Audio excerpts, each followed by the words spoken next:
Hey everyone, how you doing? Welcome to my next episode of my podcast, Live Life Now. My name is Brian. Just wanted to touch on my next subject here today, and it's basically talking about my bucket list of ideas that I've done over the years. As I mentioned in my first episode, I've done a lot of traveling, but I've also done a lot of other just random stuff, and I wanted to go into kind of the why I do it, uh, what I've learned or what I get out of it, and maybe what benefits you'd get from doing something similar. So, very simple. I am the type of person, as I mentioned in the first episode, that I don't like to live with regrets. I like to make the most of my time. I feel like our time is short in life, and you never know what the future holds. You never know when your last day may come. And for that reason, why not make the most of what you got when you got it? Because nothing is promised in the future. Tomorrow is not promised. So for me, that pushes me, and I push myself in a lot of ways to do more things, get myself out of my comfort zone. And there's different reasons for that. Number one, over the years, I've dealt with a lot of depression, and I went through a time very specifically. One of my worst episodes, I had a couple different ones over the years, but the one that kind of inspired my bucket lists and my pushing myself came in 2004. I was thinking about moving out of my parents' house. I was in my early 20s, and I felt that it was the time to do it. At the time, I had a friend I was thinking of moving in with, and I just felt very uncertain of things, like in learning how to become an adult. And just it was scary. I didn't know how it would be to pay bills, and as I felt like just a little lost and not sure of myself. I grew up in a very loving household, and my parents have been amazing over the years. But there were times where I felt like I didn't know how to do things for myself. I hadn't learned many things. I felt like I loved kind of a sheltered life at times, and it was nothing done in a bad way whatsoever. But there was just things that I had not done because I had never had those experiences. Getting my first job and going through school, I went to college. Those gave me new experiences once I graduated from high school, and I met new people, and I became further along in being a musician and forming bands and things. But those things came and went. The friends came and went.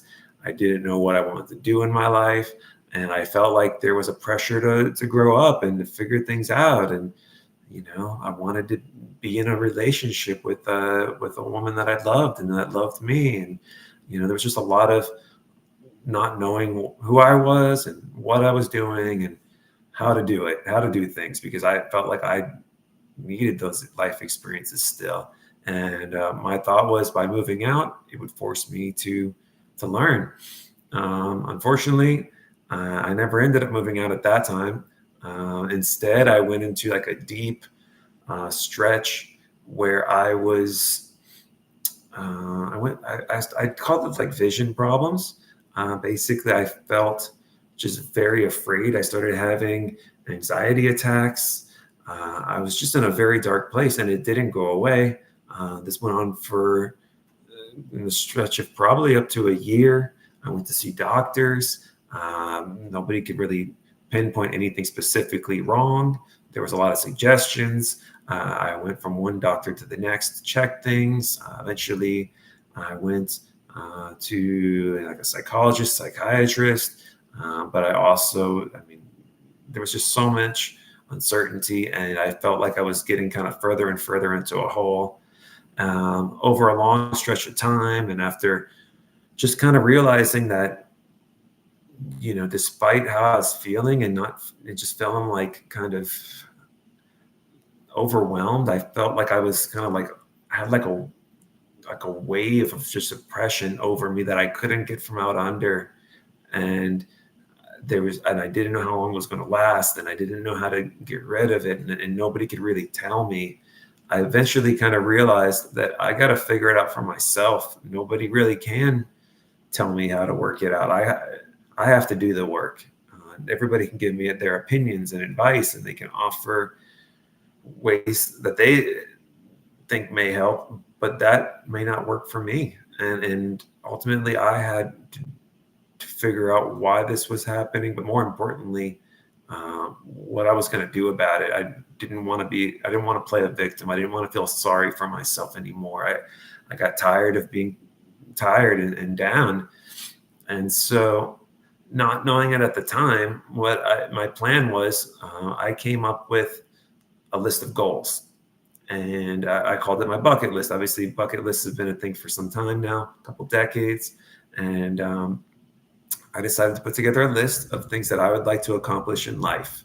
And they went from everything from, hey, I'd like to do a hot air balloon ride.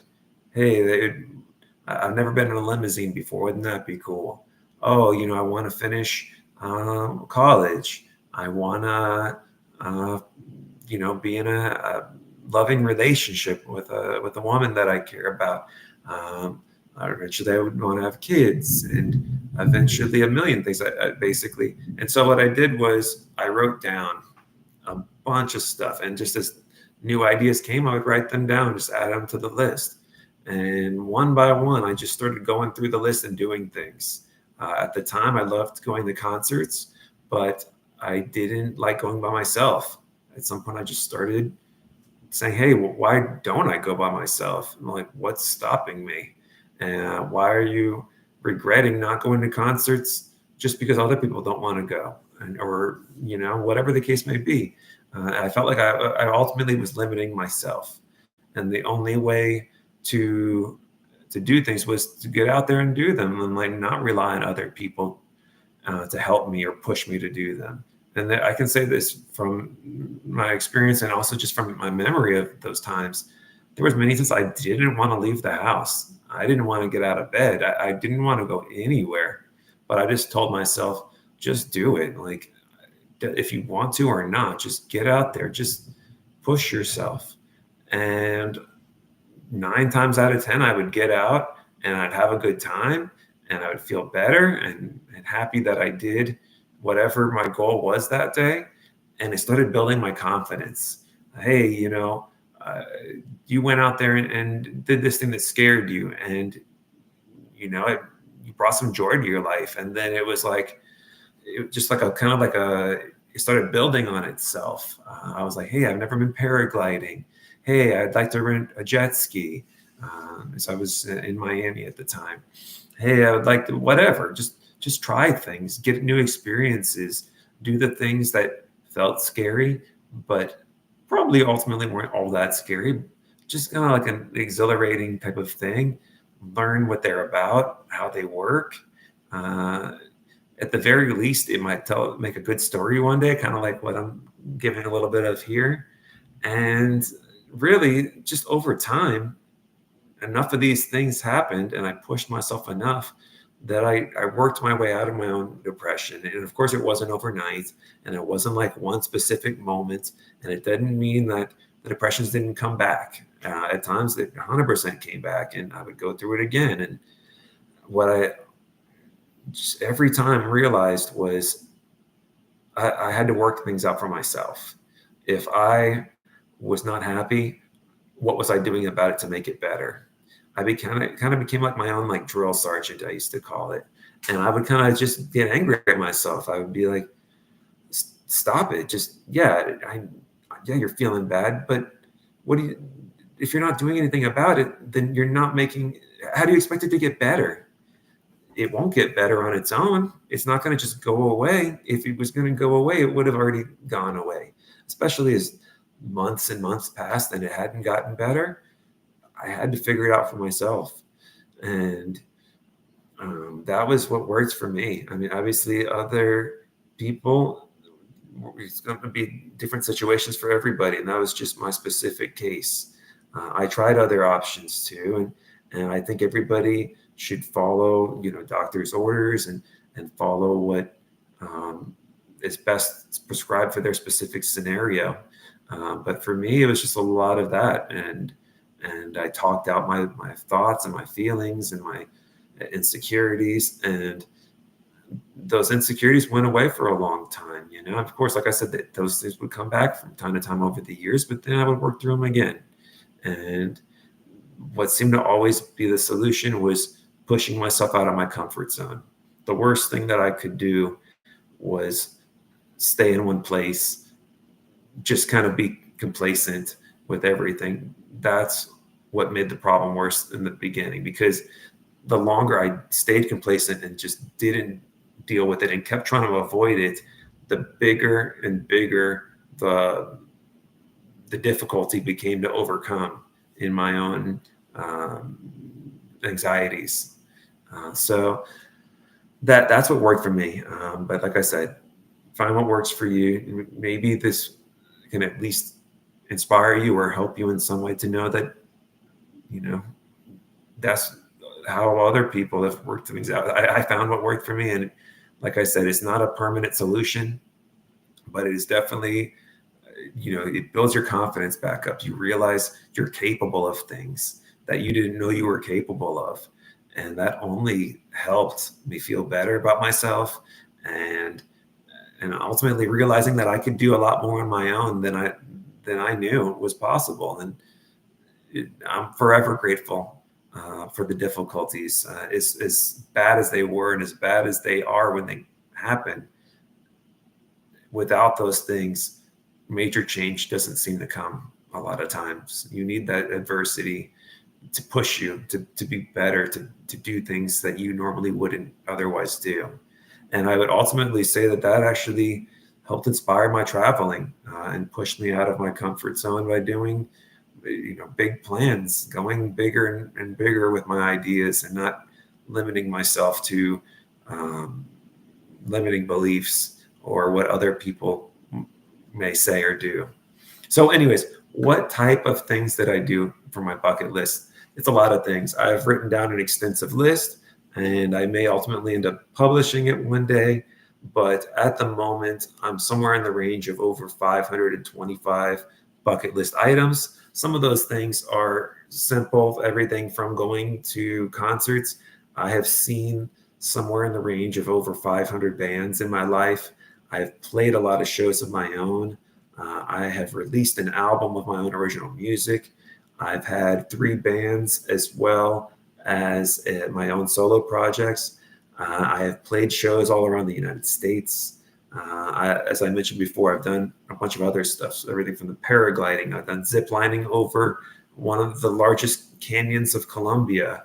I have done whitewater rafting. I have done all types of rides. I bought an RV during my world travels and piloted that around 4 or 5 states in the United States over the course of about 4 months. Whatever came to mind, I did it. And I ultimately run through my bucket lists, and I finished them. And you don't have to finish them, but as long as you accomplish most of what you're going to do or you want to do, that's already a victory as far as I'm concerned. I pushed myself to take over an improv group more recently. I like doing comedy, and I feel like I'm fairly quick-witted, and I feel comfortable talking in front of others at this point. That was a learned skill. I definitely was extremely uncomfortable talking in front of groups of others before, but playing shows and I've written over 500 pieces of poetry and song lyrics, and I published a book of that. I published a world travel book as well. I've written articles for major websites, you name it. I taught English in Colombia. I learned a lot more Spanish because it was needed, and because of my background in Miami, it was very helpful. Ultimately did find love. I ultimately did have children. The list goes on and on. So find what works for you. That's my advice. By no means can I tell you what to do, because each person's journey and each person's interests, they're different from one another. So there isn't the one size fits all type of solution. But just to recap, what worked for me was finding the things that I was excited about, finding the things that made me happy, find the things that I could look forward to. It was important for me to have things to look forward to all the time, whether it was a trip, whether it was a weekend going somewhere or doing something that was different or exciting, whether it was finishing a book or a song or whatever makes you happy. Those are the things that you should focus on, and you should write them down. And when they come to mind, write them down, put them on your phone, whatever works, and keep track of it. And just go out of your way to try to check one off at least once a week or once a month or whenever you have time. Obviously, everybody's situation is different with that too, but you have to focus on your own happiness too. It's not all just about work. It's not all just about responsibilities. You got to find the things that fulfill you and that keep you moving and looking forward to the future. That's my tip. Ultimately, though, these are the things that pushed me, and I feel in a lot of ways made me a better person, made me more empathetic to others and their struggles, and just appreciating the little moments, because a lot of times it's easy to just everything be so fast paced and you not know that, hey, this moment right now, I'm never going to get it back in this exact way, in this exact time. So why not look at it, appreciate it, know that nothing is given, and just to be grateful as much as you can. Have goals. It's the short of it, and I think that will help a lot. Obviously, that's not going to solve all your problems. I've had many things that came up after I've worked all this stuff out, and new things will always keep happening. There will be new surprises, new challenges. That's just part of being alive, and just if anything, it typically taught me to know that when big obstacles come up, that I've gotten through big obstacles in the past, and knowing that I've done it before means I probably can do it again and get through these things again, even when they feel like insurmountable things to overcome. Anyways, that's a little bit about my bucket list stuff. If you have any questions, if you want to share at any point what makes you happy or what accomplishments that make you proud to have accomplished, feel free to put things in the chat. And thank you so much for listening. Have a great day.